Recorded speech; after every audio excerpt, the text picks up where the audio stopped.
Bom dia a todos, graça e paz. Gostaria de convidar você a abrir a palavra de Deus no livro de Isaías, capítulo 48. Isaías 48. Como o pastor disse, nós estamos dentro dessa mensagem, finalizando esta série de mensagens, 5 votos para obter o poder espiritual. O primeiro voto: trate seriamente com o pecado. O segundo voto: não seja dono de coisa alguma. O terceiro: nunca se defenda. O quarto voto: nunca passe adiante algo que prejudique alguém. E esse último, que nós vamos estar refletindo na palavra de Deus: nunca aceite qualquer glória. Amém? Eu quero convidar então você para fazer essa leitura. O texto do profeta Isaías, capítulo 48, a partir do verso 1.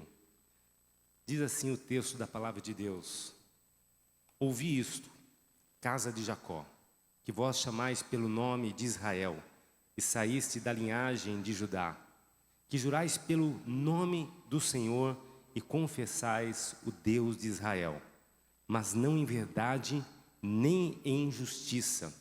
Da cidade, da santa cidade, tomam o nome e se firmam sobre o Deus de Israel, cujo nome é Senhor dos Exércitos. As primeiras coisas, desde a antiguidade, as anunciei. Sim, pronuncio-os a minha boca e eu as fiz ouvir. De repente agi e elas se cumpriram. Porque eu sabia que eras obstinado e a tua cerviz é um tendão de ferro e tem a testa de bronze. Por isso te anunciei desde aquele tempo e te dei a conhecer antes que acontecesse, para que não dissestes: o meu ídolo fez essas coisas, ou a minha imagem de escultura e a fundição as ordenaram. Já o tens ouvido, olha para tudo isto. Porventura não admites? Desde agora te faço ouvir coisas novas e ocultas que não conhecias. Apareceram agora e não há muito, e antes deste dia delas não ouviste, para que não digas: eis que já sabia. Tu tem as ouviste e nem as conheceste, nem tampouco antecipadamente se te abriram os ouvidos, porque eu sabia que procederias muito perfidamente e eras chamado de transgressor desde o ventre materno. Por amor do meu nome, retardarei a minha ira por causa da minha honra, me conterei para contigo, para que não venha a exterminar. Eis que te acrisolei, mas disso não resultou prata. Provei-te na fornalha da aflição. Por amor de mim é que faço isto. Porque como seria profanado o meu nome? A minha glória não a dou a outrem. A minha glória eu não a dou a ninguém. Feche os seus olhos novamente. Senhor, nós nos colocamos diante da Tua palavra. E nela desejamos, ó Deus, refletir para que dela saia as instruções, saiam dela as orientações, saiam dela a vida, para que possa, ó Deus, penetrar no mais profundo do nosso coração. Que esta reflexão possa gerar em nós algo novo, de maneira que possamos sair daqui de maneira diferente. Que esta palavra possa gerar desconforto dentro de nós, a fim de que nós possamos entrar em concerto com a Tua palavra, com a Tua presença. Assim nós oramos, ó Deus, em nome de Jesus. Amém. Qual é o teu sobrenome? De que família você vem? Essa seria, com certeza, uma das primeiras perguntas que a minha mãe falaria se eu apresentasse ela para você. A Raquel conhece muito bem a dona Ruth. E ela fala isso, ela tem essa curiosidade. E não somente porque tem curiosidade, é porque o teu sobrenome carrega a história da tua família. E isso abre um leque para quem está se conhecendo pela primeira vez, abre um leque para que você possa conversar com infinidades de assuntos a respeito da sua família, da sua história, de onde você veio, quem te constituiu, da maneira como você foi criado. Isso te abre um grande leque. A verdade também é que o teu sobrenome não carrega apenas a sua história, mas você também é responsável por honrar ou desonrar o nome que você carrega. Você pode trazer honra a partir do momento que você vive de uma maneira adequada, de uma maneira que faz bem ao próximo, de uma maneira altruísta, você é justo nas coisas que você faz, você está atribuindo honra ao nome que você carrega. Mas também você pode, através da sua maneira de viver, de uma maneira indolente, uma maneira irresponsável, uma maneira completamente egoísta, você pode atribuir ou tributar desonra para o nome da tua família. O que nós olhamos para o texto do profeta Isaías, o capítulo 48, é que o nome de Deus estava sendo jogado na lama. O nome de Deus estava sendo difamado, profanado. E aí a pergunta é, quem está jogando o nome de Deus, o nome do Senhor dos Exércitos, na lama? Não eram os egípcios, não foram os assírios, não foram os babilônios, mas os que estavam difamando o nome do próprio Deus. Segundo o texto, no primeiro versículo, a gente observa que quem estava difamando o nome do Senhor é a casa de Israel, a casa de Jacó, a linhagem de Judá, os que confessavam o nome dele, que juravam pelo nome do Senhor e confessavam o Deus de Israel. Estes, da linhagem de Judá, o Israel de Deus, estavam ali profanando o nome do Senhor. A pergunta é, de que maneira eles estavam fazendo isso? Como o texto traz para nós que o nome do Senhor estava sendo profanado, o nome do Senhor estava sendo jogado na lama, denegrido pelo seu próprio povo. Então no versículo 4, nós vemos algumas metáforas sendo utilizadas para mostrar a rebeldia do povo de Deus. Como ele diz, a cerviz, as tuas cerviz, né, o teu pescoço é como um tendão de ferro. O que isso significa? Né? Significa que tem pescoço duro. Né? Não se prostra, não se curva, não se rende. Como também ele fala que você tem a sua testa, é testa de bronze. Ou em outras palavras, tu és cabeça dura, tu és desobediente, tu és insubmisso. E um povo que deveria ser o exemplo para todas as outras nações. Se tinha uma missão, a qual Deus atribuiu a este povo, foi a missão de ser uma nação santa e um reino de sacerdotes. Êxodo 19, se você observar lá no versículo 5, quando Deus fala com Moisés no Monte Sinai, ele diz assim, se diligentemente ouvirdes a minha voz e guardardes a minha aliança, sereis propriedade peculiar entre todos os povos, porque toda a terra é minha. Vocês serão reino de sacerdotes, nação santa.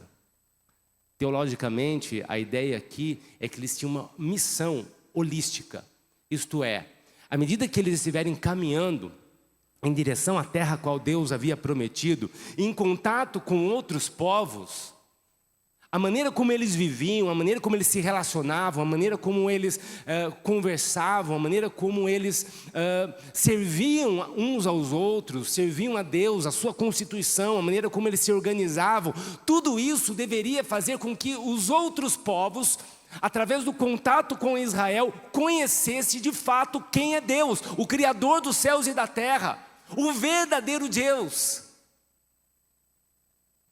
Mas eles fracassam nessa missão. E Isaías 48 está expondo isso. Está expondo que eles foram insubmissos, eles não guardaram a aliança de Deus. E eles estão desobedientes, insubmissos, isso está profanando o nome do Senhor. Porque isso não está revelando de fato quem Deus é. Como também no versículo 5, se você observar o texto, você vai observar que no meio do povo foram estabelecidos ídolos, imagens de escultura. Isto é, eles estavam ali colocando outros fundamentos na sua história. Eles estavam firmando outras coisas, outras realidades, colocando a sua esperança não no Deus Criador dos céus e da terra, qual os chamou, mas estavam colocando toda a sua esperança de vida em outros ídolos.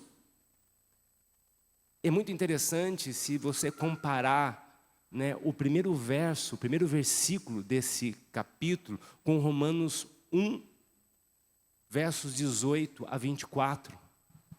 Porque segundo o apóstolo Paulo, também a ira de Deus havia se levantado dos céus por causa da perversidade dos homens e porque haviam detido a verdade pela injustiça. E aqueles que aqui em Isaías 48, também que confessavam o nome do Senhor, estavam da mesma forma, detendo a verdade pela injustiça, porque confessavam o nome do Senhor, mas não em verdade e nem em justiça. E essa mesma troca de valores, o que resulta lá em Romanos 1, 18 a 24, é que eles passam a adorar, em vez do Criador, a criatura. Em vez de se renderem a Deus, se rendem aos seus desejos e às suas paixões e são entregues a elas. Portanto, a idolatria passa a fazer parte da vida desta nação, a qual está sendo exposta através do profeta Isaías. A partir do versículo 3 ao versículo 8, o que nós vamos observar é uma total negligência e indiferença deste povo para o relacionamento que Deus estabeleceu com eles. O texto diz no versículo 3 que desde a antiguidade Deus está falando com esse povo. Desde a antiguidade Deus está anunciando as suas promessas. Desde a antiguidade Deus está pronunciando. E não somente pronuncia, anuncia, mas Deus também coloca no coração de cumprir cada uma das suas palavras, porque Ele não é homem para que minta, e nem filho do homem para que se arrependa. Todas as palavras então que Deus vai proferindo, Ele vai cumprindo, para mostrar a Israel quem é Deus. Mas isso não adianta, porque esse povo é um povo de dura cerviz, é um povo que tem ouvidos, mas não ouvem, tem olhos, mas não veem. Simplesmente o texto fala que eles não estão interessados em ouvir aquilo que havia sido dito desde o princípio, quando Deus os chamou do Egito. Se diligentemente ouvirdes a minha voz. E o texto diz, eles estão com seus ouvidos tapados. Eles não guardam seus mandamentos, estão com seus ouvidos tapados. Há uma indiferença no relacionamento com Deus. Portanto, o que a gente observa, a maneira como a glória de Deus não é tributada, onde o nome de Deus está sendo profanado, é exatamente por essa maneira como o povo está vivendo. E aí então, o Senhor declara a partir do verso 9, por amor do meu nome. Versículo 11, ele repete 2 vezes, por amor de mim. Por amor de mim. É uma ênfase no texto. Que aquilo que Deus está para fazer diante dessa situação na qual o povo vivia, onde o nome dele estava sendo profanado, assim como nós carregamos o nome da nossa casa, o nome da nossa família, e pela maneira como nós vivemos, nós profanamos, honramos ou desonramos o nome da nossa família, assim o povo de Israel estava vivendo de maneira que profanava o nome de Deus. E aí então o Senhor se levanta no versículo 9, vai dizer assim, por amor do meu nome. E aí ele enfatiza, por amor de mim. E não se bastasse uma única vez, ele diz, por amor de mim. Talvez você pense assim, mas que expressão melindrosa de Deus. Deus é um Deus melindroso. De maneira alguma. Essa expressão é uma expressão bela, onde Deus está dizendo assim, não há outra criatura, não há nenhuma outra coisa de tudo aquilo que foi criado que eu ame mais do que a mim mesmo. Porque se houvesse alguma outra coisa que Deus amasse mais do que a Ele mesmo, certamente nós voltaríamos a amar essa coisa também. Seria alvo também do nosso amor. Portanto, dentro desse contexto de idolatria que está sendo colocado, a expressão não é de um Deus melindroso, é a expressão de um Deus que está reafirmando a este povo, dizendo, eu sou a única fonte na qual vocês precisam nutrir a sua alma. Ele está reafirmando, eu sou o único fundamento na qual vocês precisam firmar a vida de vocês. Aliás, Israel, não há outra coisa no mundo na qual vocês devem amar. Vocês devem me amar acima de todas as coisas, com todo o teu coração, com toda a tua alma, com todas as tuas forças, com todo o teu entendimento. Se não é isso que Jesus nos diz em Mateus 22, 36, onde todos os mandamentos se resumem. Amarás o Senhor teu Deus com toda a tua força, com todo o teu coração, com toda a sua alma e com todo o seu entendimento. É dessa maneira. Por isso, Deus está trazendo essa afirmação a Israel, que está perdido na maneira como eles estão vivendo. E essa afirmação é, por amor a mim, eu vou restaurar o meu nome. Eu vou limpar meu nome. Eu vou limpar esta minha reputação que vocês sujaram. E não vou deixar vocês atribuírem a glória que deveria ser dada a mim, a qualquer outro ídolo, a qualquer outra criatura que vocês estão firmando, estabelecendo para as suas vidas. Não vou permitir isso. Porque a glória de Deus, ela não pode ser tributada a nenhuma outra criatura, senão o próprio Deus. Nenhuma criatura pode se vangloriar e buscar a glória de Deus para si, ninguém.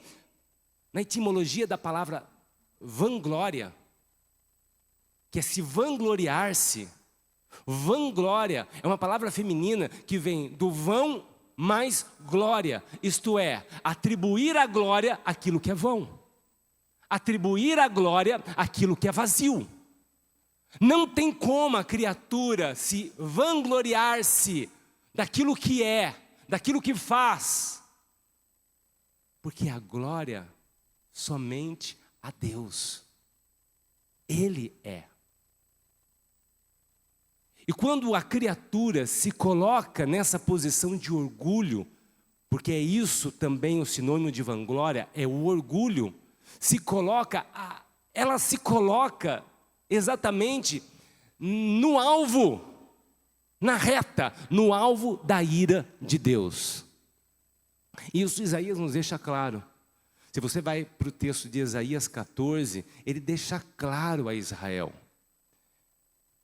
trazendo um contexto celestial, aonde um anjo de luz, um anjo que havia sido ungido, querubim guardião, que andava sobre pedras resplandecentes, perfeito na sua formosura e em todos os aspectos, irrepreensível. desde o dia que fosse criado, mas que deixou o orgulho entrar no coração, se vangloriou-se do que era, da sua formosura, da sua posição, do seu status, da sua beleza, e foi alvo da ira divina. Ele quis colocar o seu trono acima de Deus. Então Deus o lançou para fora. Deus o lançou à terra. E o excomungado ainda traz 1/3 dos anjos para nos atormentar. Porque Deus, Ele não dá a sua glória para ninguém. A glória de Deus, ela precisa ser tributada somente a Deus. Há um teólogo na Idade Média, Tomás de Aquino. Tomás de Aquino, é um teólogo italiano. Ele teve uma enorme influência tanto na teologia como na filosofia, no período da escolástica. E Tomás de Aquino, ele define algo muito interessante a respeito do que não é Deus. E 3 palavras ele utiliza para expressar o que não é Deus. Não tem substância, não tem permanência e não tem constância. Não tem substância pelo fato de que não tem como existir por si mesmo. Ele não tem substância.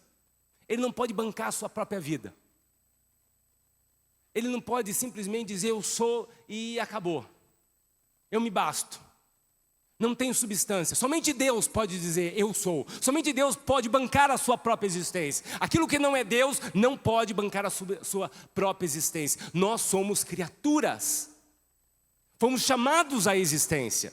Foi soprado sobre nós o espírito de vida e nos tornamos alma vivente. Mas Deus não. Deus é. Deus é. Nós não somos permanentes, não há permanência em nós. Nós somos finitos, nós morremos. A palavra de Deus fala que a vida humana é como se fosse um vapor que se dissipa no ar. Tiago vai dizer que a vida humana é como uma flor que de manhã é e chega no final do dia não é. Nós não temos permanência, nós morremos, mas Deus é eterno. Deus é eterno. Tomás de Aquino vai dizer que aquilo que não é Deus não tem consistência. No sentido de que nós não temos condição de bancar aquilo que nós desejamos fazer. E muito menos de ser. Nós não temos condição. Nós somos bons em prometer, péssimos em cumprir. Nós somos bons em desejar, mas incapazes de realizar. Nós não temos consistência. Mas Deus, tudo que deseja e tudo que lhe apraz, Ele faz. Ele cumpre, Ele realiza, porque é Deus. Deus, toda a honra e toda a glória seja a Deus, porque Deus tem substância. Toda a honra e toda a glória seja a Deus, porque Deus tem permanência. Toda a honra e toda a glória seja a Deus, porque Deus tem constância naquilo que Ele fala, Ele faz. Mas nós, criatura, não podemos nos vangloriar em nada, porque nós não podemos nem nos bancar naquilo que fazemos e muito menos naquilo que dizemos que somos. Então não há como se vangloriar. Não há como se vangloriar. Eu pego o texto de Isaías 43, versículos 11, 12 e 13. Olha só a definição de Deus. Segundo aqui, puxando um paralelo com Tomás de Aquino. Eu sou o Senhor, e fora de mim não há salvação. Versículo 12 nos diz que eu anunciei salvação, eu a realizei e a fiz ouvir. Final do versículo 12, eu sou Deus. Versículo 13 vai dizer, ainda antes que houvesse dia, eu sou. E não há quem que possa livrar alguém das minhas mãos. Agindo eu, quem impedirá? Versículos 11, 12 e 13. Nos três, eu sou Deus, eu sou o Senhor, eu sou. É o único que pode afirmar quem é. Eu sou. Ele tem substância. Nós não temos, Deus tem. Versículo 12. Ainda antes que houvesse dia, ele não tem apenas substância dizendo eu sou. Ele é de eternidade a eternidade o grande eu sou. Ele tem persistência. Ele tem consistência. Aquilo que ele banca, ele faz.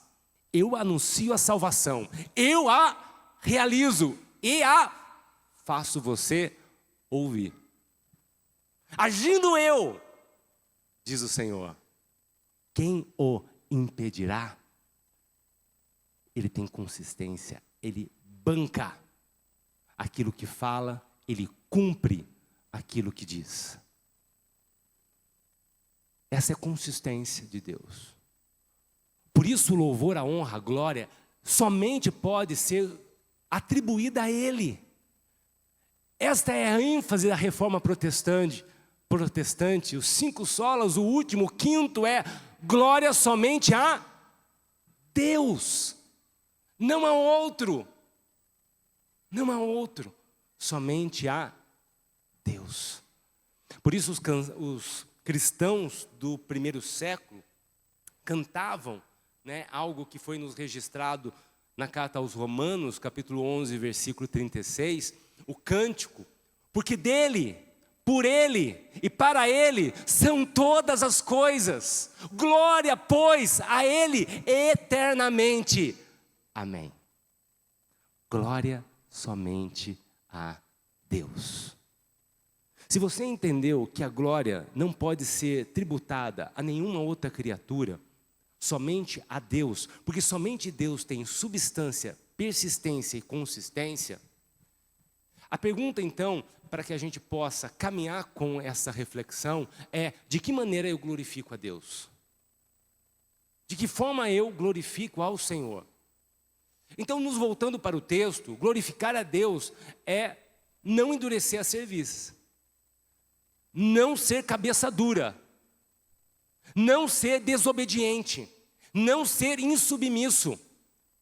Adorar a Deus, glorificar a Deus é viver uma vida onde você se submete a Deus e dizendo, caindo de joelhos, dizendo: Senhor, eu não sou autossuficiente, eu dependo de Ti.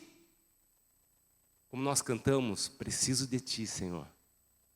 Mais do que o ar que eu respiro, eu preciso de Ti. Eu não sou nada, eu não consigo bancar nada daquilo que eu falo, eu preciso. E quando a gente acha que ser alguma coisa, então surge uma situação que a gente cai de joelho e fala: Senhor, eu não sei lidar com esse adolescente, eu não sei lidar com o meu filho, eu não consigo lidar com o meu casamento. Senhor, parece que quanto mais eu coloco a minha mão, mais as coisas se confundem, mais embaralham as coisas, mais eu me perco, mais eu me afundo.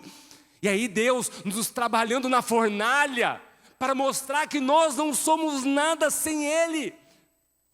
Nós somos dependentes de Deus, nós não somos autossuficientes. Nós não podemos dizer: pela minha força eu faço isso, pela minha sabedoria eu faço isso, pela minha experiência eu lido com essa situação. Não. Nós precisamos cair de joelhos, curvar o pescoço, mas não somente o pescoço num ato de religiosidade, mas curvar o nosso coração e dizer: Senhor, eu dependo de Ti. E não há nenhum outro fundamento a qual eu possa construir a minha vida, a minha família, a minha casa, que eu possa estabelecer ali os meus filhos. Não há outro fundamento. que possa me trazer esperança, independente das circunstâncias que estão à minha volta. Eu dependo de Ti, e o único fundamento na qual eu vou construir a minha vida é o Senhor. Porque em Ti eu estou seguro. Porque em Ti Tu és o meu refúgio. Eu estou em segurança. E eu posso descansar, porque eu sei que Tu és Deus. E que nada e ninguém pode impedir daquilo que o Senhor está realizando na nossa história e na nossa vida. Tu és Deus. É você glorificar a Deus, não apenas se rendendo e admitindo a sua incapacidade, da complexidade da vida que o cerca, mas é você estabelecer uma relação com Deus. Não se tornar indiferente a um relacionamento que Deus deseja estabelecer com você. Deus está pronunciando a sua palavra, Deus está falando das suas promessas. As promessas que foram ditas no passado estão se cumprindo. Algo novo Deus está fazendo, e algo novo Deus haverá de realizar na história. E nós não podemos tampar os nossos ouvidos. Nós precisamos estreitar a nossa relação com Ele. E à medida que nós vamos nos relacionando com Ele, é necessário nós sentirmos prazer em estar nele, em desfrutar dessa relação. Me lembro do Catecismo de Westminster. Lembra? Óbvio, né? E aí eu tenho esse catecismo aqui no final da minha Bíblia, porque essa Bíblia eu ganhei do meu irmão no início do seminário. Meu irmão falou assim, ó, tô a Bíblia, né, presbiteriana. Já estava profetizando lá que eu ia virar presbiteriano. Tô a Bíblia presbiteriana. Eu falei, amém. Né? E lá estava o catecismo no final de Westminster. E qual é a primeira pergunta? Qual é o fim supremo e principal do homem? E a resposta é, o fim supremo e principal do homem é glorificar a Deus e se alegrar nele para sempre. E eu acho muito interessante, muito curioso e de uma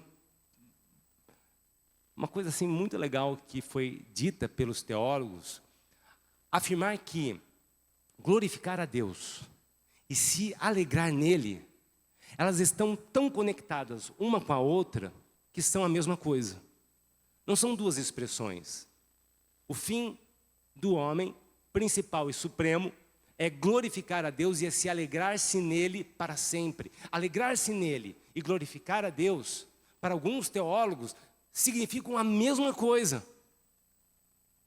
John Piper, ele traz essa ênfase dentro da sua teologia. Ele diz assim, Deus é mais glorificado em nós quando nós mais estivermos satisfeitos nele. Isto é, quanto mais nós nos alegrarmos em estarmos em Deus, mais Ele será glorificado em nós. Então, como nós glorificamos a Deus? Tendo prazer em estar com Ele, se relacionando com Ele, falando com Ele, colocando diante dele a nossa incapacidade, a nossa fragilidade, as questões da nossa vida. Conversando com Ele, Senhor, vamos comigo? Vamos para esta batalha, vamos para começar mais uma semana, vamos para este encontro, vamos para esse fechamento de contrato, vamos, Senhor, comigo, porque você está dependendo dEle, está se relacionando com Ele e tem prazer de que Ele esteja com você todos os dias, na educação dos seus filhos, no relacionamento com a sua esposa, no momento do prazer do futebol, em todo momento. Alegria de estar com Ele. E perceba que a alegria nele também é alegria, não apenas dessa relação que nós temos com Ele, mas dessa relação das coisas que nós estamos fazendo. A expressão do apóstolo Paulo, quer comamos, quer bebamos, façamos para a glória de Deus. Eu fico pensando, né, como que a gente pode comer e ali Deus está sendo glorificado? Como eu posso estar bebendo e Deus ali está glorificado? E aí a questão é que a comida não é um fim em si mesmo. A bebida não é um fim em si mesmo. Tudo aquilo que Deus criou, tudo aquilo que Deus fez, E disse ao homem: desfrutai de tudo aquilo que eu realizei e fiz, é para a glória dele.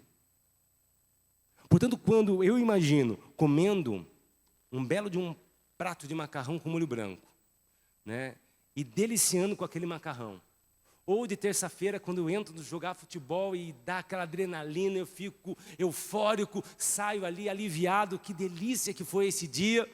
Se a gente não sai machucado, né, Jean? Mas que prazer estar ali com os amigos, jogando bola, que delícia! O jogo de futebol não é um fim em si mesmo. O macarrão não é um fim em si mesmo. Existe alguém por detrás dessa realidade, que está permitindo eu desfrutar daquilo, que está permitindo que eu me relacione com outras pessoas, que está permitindo eu fazer aquilo que me dá prazer. Portanto, o prazer não é um fim em si mesmo, onde eu vou ser devoto aos meus desejos, às minhas vontades, às minhas paixões, não. Eu vou colocar isso diante de Deus, e Deus vai ser honrado e glorificado todas as vezes que algo me dá prazer. Porque eu penso e imagino que tudo aquilo que nós sentimos prazer, seja em comer, beber, se relacionar, nada mais é do que uma das facetas desse enorme, maravilhoso, indescritível diamante chamado a glória de Deus.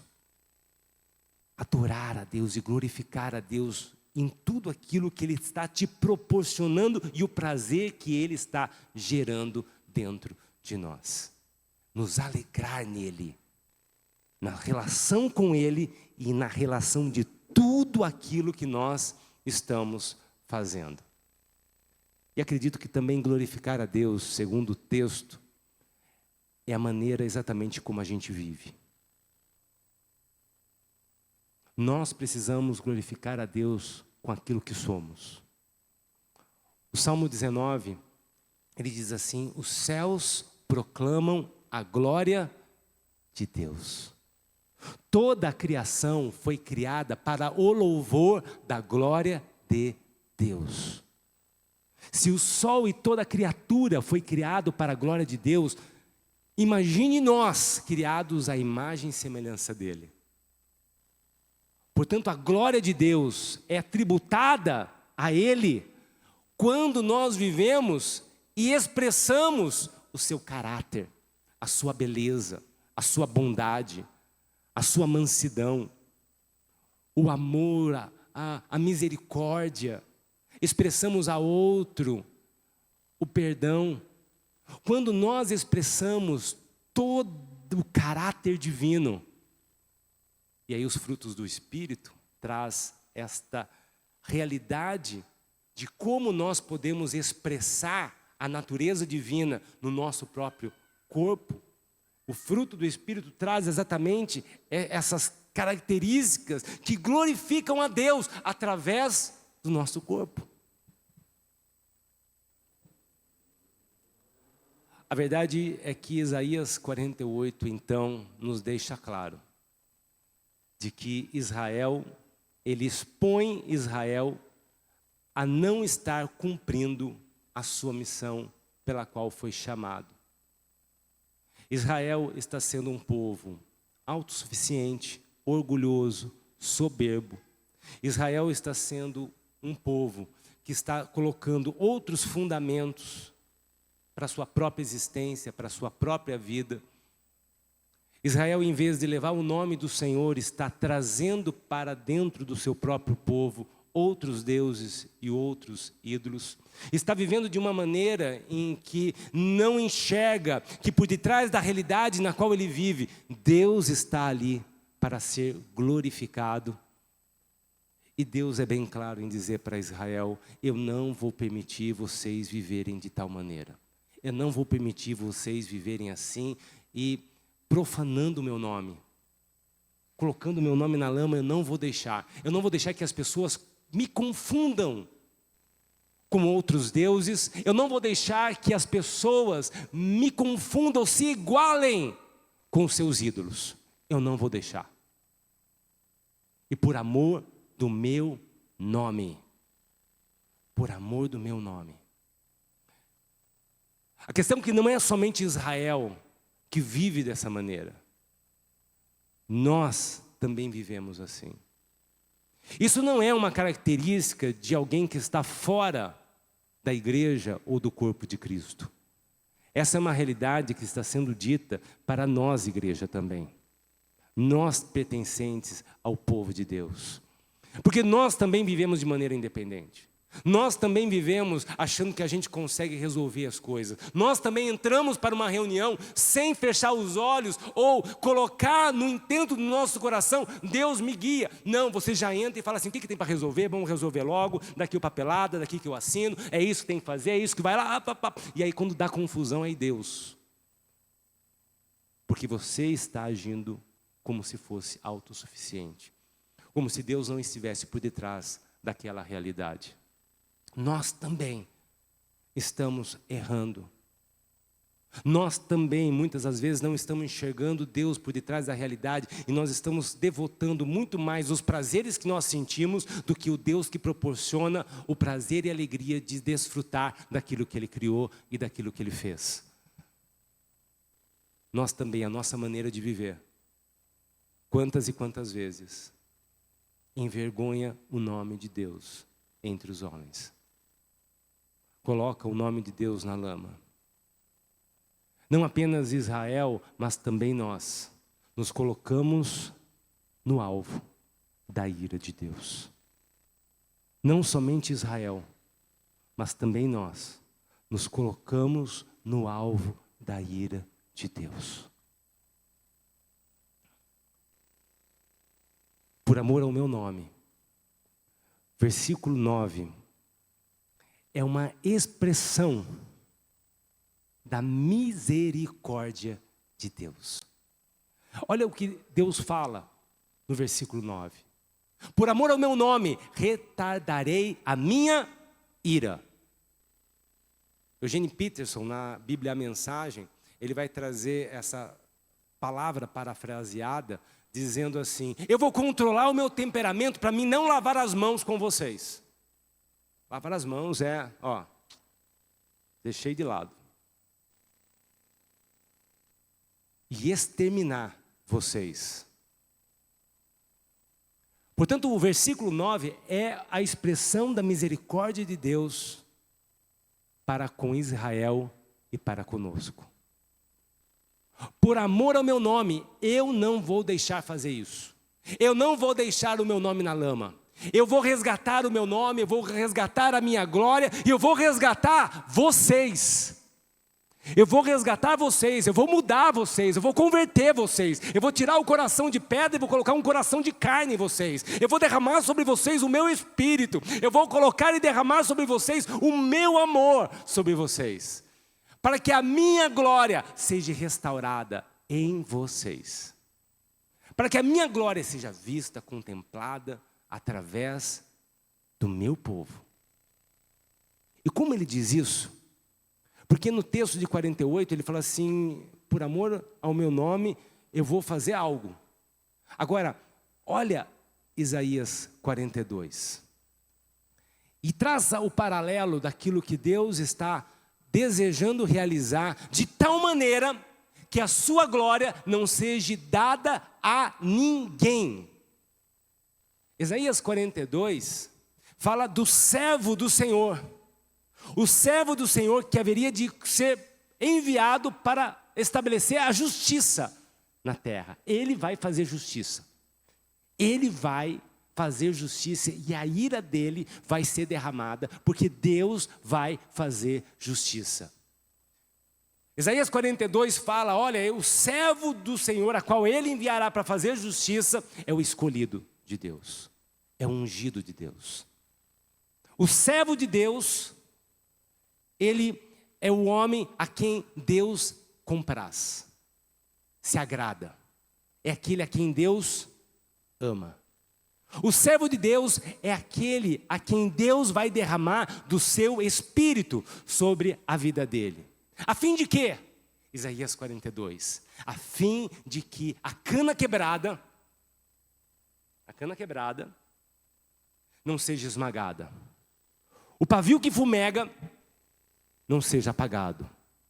A fim de que os olhos daqueles que veem, mas não enxergam, os olhos dos cegos passem a ver. Tirar da prisão aqueles que estão cativos e do cárcere aqueles que jazem na escuridão. Esse é o servo. Essa é a finalidade do servo de Deus. Essa é a finalidade daquele a quem está sendo pronunciado aqui. E esse pronunciamento, segundo o profeta Isaías, todos os pronunciamentos do livro de Isaías, ia falar evangelho de Isaías, porque Isaías também é dito como o quinto evangelho, porque todas as suas promessas têm um apontamento, e esse apontamento é Jesus, esse apontamento é Cristo, esse servo a qual Deus levanta é Jesus, a qual o Espírito dele foi derramado, a quem a alma de Deus se compraz, aquele que abriu os olhos do cego, abriu os ouvidos do mudo, tirou do cativeiro aquele que estava preso. Este é Jesus, que chega diante de uma sinagoga. Hoje se cumpre as palavras do livro do profeta Isaías. Esse é Cristo, esse é o servo de Deus. A ira de Deus é retardada, a ira de Deus para que no momento da história entra o servo dele e se coloca entre a ira de Deus e nós. E quando ele se coloca entre a ira de Deus e nós, então chega um momento em que Deus deixa de retardar a sua ira, para então impor a sua ira sobre toda a impiedade dos homens, e toda a perversidade e toda a transgressão dos seres humanos. A ira de Deus foi derramada. E quando Deus derramou a sua ira, nós estávamos lá na mira da ira de Deus, mas se colocou no meio entre nós e a ira de Deus, Jesus. E a ira de Deus foi derramada sobre Cristo na cruz do Calvário. Portanto, se Isaías 42 é um pronunciamento daquilo que Deus haveria de fazer, a cruz é o momento da consumação e do cumprimento daquilo que Deus havia prometido. Na cruz do Calvário, a cédula que continha tudo aquilo que era contra nós foi rasgada. Deus limpou o seu nome na cruz do Calvário, nos purificando por intermédio do sangue derramado na cruz. Ele nos lavou, Ele nos limpou, Ele rasgou a dívida que tinha contra nós, e derramando a sua ira contra o seu próprio Filho. Ao terceiro dia, quando a nossa dívida estava quitada, o nome de Deus estava limpo, porque diante de nós e Deus está o sangue de Jesus, que nos purifica de todos os nossos pecados. Mas ao terceiro dia, nos diz a palavra de Deus, que Cristo ressuscitou dentre os mortos. Sabe por quê? Porque o nome de Deus na vida de Jesus estava limpo. Limpo. Deus não foi denegrido, a sua imagem não foi profanada em nenhum momento na vida de Jesus. Portanto, a morte não pôde detê-lo no sepulcro. Ao terceiro dia, Deus o ressuscita dentre os mortos, e Ele é exaltado nas alturas, para que todo joelho se dobre, nos céus, na terra e debaixo da terra, e confesse que Jesus Cristo é o Senhor, para o louvor da glória de quem? Da glória do Pai. Porque Deus não dá a sua glória a ninguém. Ele limpa o seu nome, Ele nos reveste com a sua glória, mas Ele não dá a sua glória para ninguém. Não dá a sua glória para ninguém. Paulo aos Efésios, capítulo 2, versículos de 8 a 10, diz: porque pela graça, o favor a qual nós não merecemos, fomos salvos. E isso não vem de vós, é dom de Deus, é presente de Deus, para que ninguém, nem por obras, para que ninguém, o quê? Se glorie. Porque Deus não dá a sua glória para ninguém. ninguém. Para ninguém. E fomos feituras dele. A palavra feituras no original traz como poema, obra de arte. Deus nos embelezou. Somos feituras dele, criados em quem? Em Cristo Jesus, para as boas obras, na qual Deus de antemão preparou para que nós andássemos, para que nós vivêssemos de maneira digna. Ele nos recriou, Ele nos embelezou, para que diante dos homens pudesse então expressar a glória de Deus em nós. A glória de Deus em nós.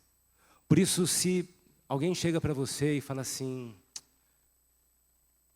cara, se é sua inteligência, sua capacidade, cara, que saída que você deu, que destreza você teve nessa reunião, cara, que coisa que você fez, ou que lance, Jean, que você fez, que chute que você deu ali naquela jogada, que cabeçada naquele gol, levantou a plateia, a arquibancada.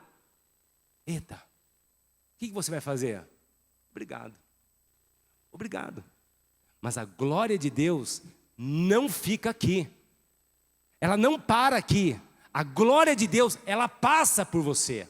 Ela passa por mim. E nós somos gratos por isso. Obrigado, Senhor. Obrigado pela palavra. Obrigado pelo esforço que você está observando, que eu fiz, que eu tive. Obrigado, mas ela não permanece aqui, porque nós não somos um fim em si mesmos. A glória passa por nós. E qual é a direção que ela vai? Para o Pai. Ela passa por nós e vai a Deus. O servo sofredor, segundo João, nos diz que o verbo, a palavra de Deus, a promessa de Deus se cumpre. E o verbo se fez carne e habitou entre nós. E vimos a glória de quem? Do unigênito. A glória de Jesus. E vimos a glória do unigênito do Pai, cheio de graça e de verdade.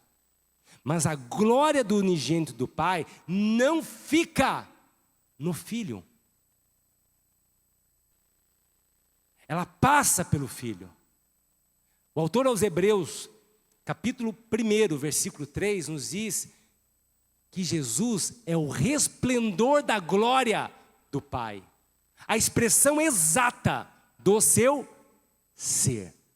A glória do unigênito do Pai foi atribuída para a glória de quem? Do Pai. A sua vida de submissão, de entrega, de dependência. Jesus diz, eu desci dos céus, João 6, 38, 40. Eu desci dos céus, não para fazer a minha vontade, mas a vontade do Pai que me enviou. Marcos 10, 18. Chegam até Jesus e dizem assim para Jesus, bom mestre. E aí Jesus fala assim, por que me chamas de bom? Bom é o Pai que está nos céus. Ela passa por Jesus, mas não fica nele. Ele joga para quem? Atribui a quem? Tributa a quem? Ao Pai. Aí as pessoas admiram os feitos de Jesus, as obras que Jesus fazia com as suas próprias mãos. E aí Jesus, em João 5,30, vai dizer assim, aquilo que eu faço, não faço de mim mesmo.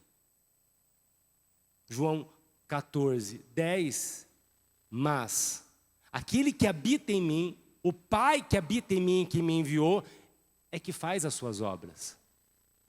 Jesus reconhece as obras das suas mãos, mas tributa ao Pai. As pessoas admiram a fala de Jesus, os ensinamentos, com que autoridade fala essas coisas. Tu és mestres, rabino, rabi. Reconhecem a autoridade de mestre em Jesus. E aí Jesus, no capítulo 12 do Evangelho de João, versículo 49, Jesus vai dizer assim, as palavras que vos tenho dito, não vêm de mim mesmo, mas vêm do Pai que me enviou. E Ele me dá ordens para tudo aquilo que eu devo dizer. Filipe chega até Jesus e fala: mostra-nos o Pai. Filipe, você já não conhece o Pai? Eu e o Pai somos um. Quem me vê a mim, vê também quem? O Pai. Porque Ele é o resplendor da glória de Deus, a expressão exata do seu ser. Olhar para Jesus, a vida de Jesus, é conhecer o Pai. É saber quem é o Deus Criador. É saber aquele que nos chamou, aquele que nos comissionou, é saber aquele que criou todas as coisas e que nos sustenta na palma das suas mãos. E que nós podemos, então, chamar o Criador de Pai nosso que estás nos céus. Dito isso, então pronuncio o quinto voto. Nunca aceite qualquer glória. Ela pode chegar a você, até pela boca do diabo. Mas que ao chegar a você, ela não fique em você. Ela passe por você e tenha um caminho certo. A glória de Deus Pai. Porque dele, por ele e para ele são todas as coisas. Glória, pois, a ele eternamente. Amém. Ele nos chama, ele nos comissiona. Jesus, no Evangelho de Mateus, capítulo 5, versículos 14 a 16, Jesus está dizendo: eu sou a luz do mundo, mas ele chega nesse momento, olha para os discípulos e fala assim: vós sois a luz do mundo. Versículo 16: assim brilhe a vossa luz diante dos homens, para que eles possam ver as boas obras, a qual Deus preparou de antemão para que nós andássemos nela, e glorifiquem ao Pai que estás nos céus. Nunca aceite qualquer glória. Nós não temos substância, nós não temos permanência e nós não temos constância. Glória somente a Deus, o nosso Pai. Se temos algo do que nos gloriar, digamos como Paulo apóstolo, nos gloriaremos nas nossas fraquezas, nas nossas limitações. Porque quando sou fraco, sou forte. Porque o poder de Deus se aperfeiçoa na minha fraqueza. E esse é o quinto voto para se obter este poder do alto sobre as nossas vidas. Se gloriar, se glorie na sua fraqueza, porque é na sua fraqueza que és forte, porque o poder de Deus se aperfeiçoa na sua fraqueza. E eu quero convidar você, diante desta palavra, a se render. Se for possível, de joelhos, se colocar de joelhos e dizer: Senhor, eu não dou conta da minha vida. Eu não sou autossuficiente, eu dependo de Ti. Não tem nenhum outro Deus, porque fora de Ti não há salvação. Tu és o meu Deus. Sobre a minha vida, sobre a minha família, há um único e suficiente fundamento: a Tua palavra. Tu és a rocha que sustenta, a qual eu posso construir a minha história e a minha vida. Senhor, usa da Tua graça e da Tua misericórdia, me revestindo desse poder. Quando eu me coloco na Tua presença, estou afetado pela Tua presença. Eu me coloco diante de Ti, para que eu possa ser também, como Cristo, a expressão exata do Seu ser. Dizer como Paulo apóstolo: já não sou mais eu quem vivo, mas Cristo vive em mim.